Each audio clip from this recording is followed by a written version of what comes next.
Mm, ganyan po. Mag pipintura po tayo ng walling. Kailangan natin bago tayo mag-apply ng semi-gloss. Ang sa simula muna yan, kailangan masilyahin mo yung walling. Tapos patapos ng liha, papagulungan mo ng flat latex.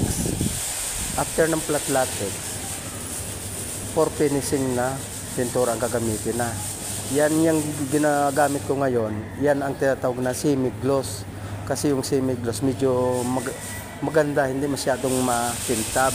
Kasi yung gloss talaga, yung mapan yun, medyo sobrang kintab yun. Nakikita yung medyo may mga medyo lubak. Yung semi-gloss lang, katamtama na kintab lang yan eh. Saka madulas yan. Yan, para sa finishing na yan. Kailangan sa pag-apply naman ng semi-gloss, kailangan mga 2 patong o kaya 3 kung medyo nakikita pa rin yung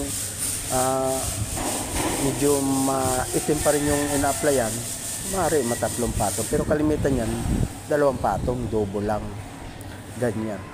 Inuuna muna yung mga singit-singit muna, katingin muna ng brush. After makating mo, pagulungan muna ng roller, kaya yan sa pusti. Kailangan yan nakakating na yan doon sa kilikili, kaya yun mabilis pag nakakating na yung mga kilikili, yung mga singit. Ngayon yan na tinatawag na semi-gloss, yung pinapagulong ko.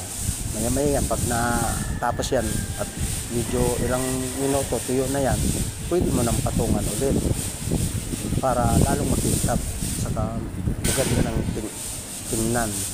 Talagang malinaw, talagang hindi na makita yung medyo nangingitim-ngitim pa. Yan pag-apply ng semi-gloss na pintura para mapinis mo yung isang walling o isang bahay. Yan.